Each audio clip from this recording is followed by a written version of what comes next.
বাংলাদেশের জন্য আল্লাহর পক্ষ থেকে একটা অ্যালার্মিং। সারা বাংলাদেশে যে একটা পরিস্থিতি সৃষ্টি হয়েছে সৃষ্টি ও ভূমিকম্পের কারণে, এটা শুধু একটা ভূকম্পন নয়। এই ভূমিকম্পের মধ্য দিয়ে আল্লাহ রাব্বুল আলামিন নরম সুরে একটা মেসেজ দিয়েছেন, আওয়ালা ইয়ারাউনা আন্নাহুম ইফতানুনা ফি কুল্লি আমিন মাররাতান আও মাররাতাইন সুম্মা লা ইয়াতুবুনা ওয়ালা হুম ইয়াযাক্কারুন।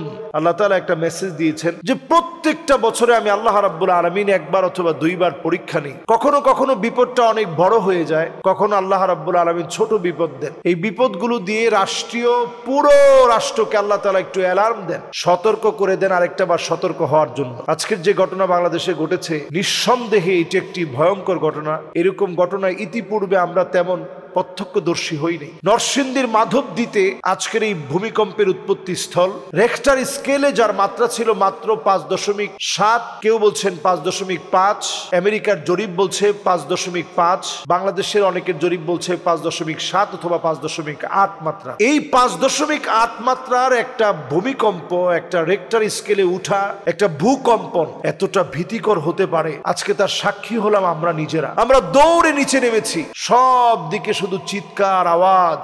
সবাই বলছে আল্লাহ মাফ করেন, আল্লাহ বাঁচায় দেন। কেউ হয়তো খানা খাচ্ছিল, কেউ হয়তো জুমার নামাজে যাবে, আগে গোসল করতেছিল, কেউ হয়তো রেস্টে ছিল, কেউ হয়তো বা রেস্টে ছিলেন। এই অবস্থায় আল্লাহ রাব্বুল আলামিন একটা পরীক্ষা নিলেন। আল্লাহ তাআলা প্রত্যেকটা বছরে এই জাতীয় পরীক্ষা নেন। আমি বলবো যে এই পরীক্ষাটা এখানে শেষ না, বরং আল্লাহ রাব্বুল আলামিন শুধুমাত্র সতর্ক করায় দিলেন। এই পরীক্ষাটা দিয়ে একটু মনে করায় দিলেন বাংলাদেশের জন্য একটা ভয়াবহ সময় অপেক্ষায় আছে, এবং এইটা রেক্টার স্কেলে 9 মাত্রার হতে পারে।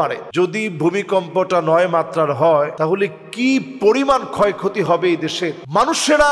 9 মাত্রার ভূমিকম্পের কারণে এতটাই ক্ষতিগ্রস্ত হবে। বাংলাদেশের সকল বিল্ডিং গুলো এতটা দুর্বল। ঢাকা শহরে আপনারা জানেন যে আমরা নিয়ম মানি না, জায়গা রাখি না, খোলা জায়গা নাই, খোলা জায়গা তেমন রাখা হয় না, ব্যবস্থাপনা এতটাই জটিল। এখানে হাজার হাজার বিল্ডিং ধসে পড়বে আজকের সামান্য ভূমিকম্পে। পুরান টাউন সহ বিভিন্ন জায়গায় ভূমিকম্পে আজকে ধসে পড়েছে, বিল্ডিং এ ফাটল ধরেছে। তো এই জাতীয় ঘটনা বাংলাদেশের প্রান্তে প্রান্তে ঘটবে। এই ঘটনাগুলো থেকে যদি দেশটাকে বাঁচাতে চান, নবীজি আমাদেরকে যেভাবে সতর্ক করেছেন, টেকটনিক প্লেটটা কেঁপে উঠেছে, আমাদের টেকটনিক প্লেটের মধ্যে ফাটল ধরে গেছে। এই ফাটল ধরা টেকটনিক প্লেট এটা ভূমিকম্পের পূর্বাভাস হিসেবে ভূতত্ত্ববিদেরা বারবার বলছে বাংলাদেশে 9 মাত্রার ভূমিকম্প হবে। আমি একজন আলেম হিসেবে বাংলাদেশের মানুষকে দাওয়াত দিয়ে থাকি, সতর্ক করার লক্ষ্যে আজকে বলি, কতদিন আমাদের জন্য সুযোগ আছে আমরা জানি না। আজকে নিজেকে সতর্ক করেন। ইদা তুখিদাল ফাইয়ু দুআলা ওয়াল আমানাতু মাগনামা। এদেশের ভিতরে আমানত নাই, ওয়াজ যাকাতু মাগরামা।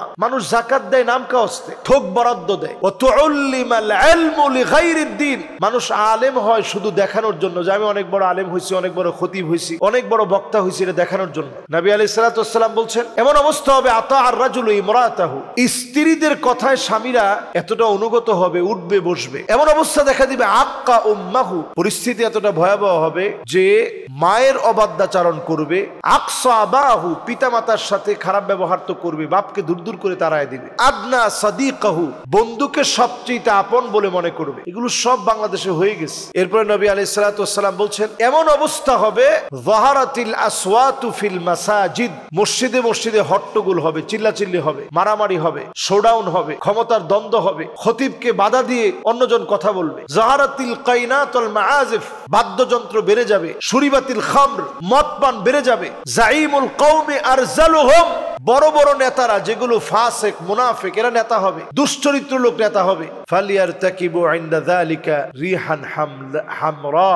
নবী আলাইহিস সালাতু ওয়াস সালাম বলছেন ফালিয়ারতাকিবু ইনদা যালিকা রিহান হামরা।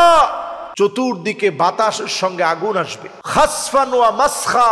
পৃথিবীর ভিতরে ভূকম্পন, ভূমিধস, জালজালা, কাসরাতুজ জালাজিল, অনেক ভূমিকম্প হবে। বাংলাদেশে বিগত 2025 সনে কি পরিমাণ ভূমিকম্প হয়েছে আপনি একটু গুনে দেখেন। সুতরাং এগুলো আমাদের জন্য অত্যন্ত ভীতিকর বিষয়, আযাবের বিষয়, ভয়ের বিষয়। এই জন্য আল্লাহর কাছে আমরা পানাহ চাই, আমরা আমাদের নিজেদেরকে পরিবর্তন করি। যে এখনো নামাজের দিকে আসেন নাই, আল্লাহ তাআলা বলছেন আওয়ালা ইয়ারাউনা আন্নাহুম ইফতানুনা ফি কুল্লি আমিন মাররাতান আও মাররাতাইন।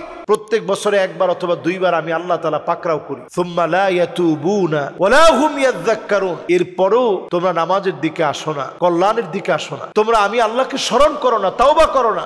আজকের এই ভূমিকম্পের পরে যদি নিজেদেরকে শুধরে নিই, অবশ্যই আল্লাহ রাব্বুল আলামিন আমাদের কাছ থেকে আযাব উঠায় নেবেন, গজবটাকে আল্লাহ তাআলা উঠায় নেবেন। আল্লাহর কাছে আমরা কায়মানু বাক্যে ক্ষমা চাই। আল্লাহ এই দেশের উপরে আল্লাহ আপনি প্রতিশোধ নিয়েন না, আল্লাহ এই দেশের উপরে আপনি মুনতাকিম হয়ে যান না, আল্লাহ এই দেশের উপরে আপনি রহম করেন, মাফ করে দেন। ভূমিকম্পের প্রভাব থেকে আল্লাহ আপনি আমাদেরকে হেফাজত করেন।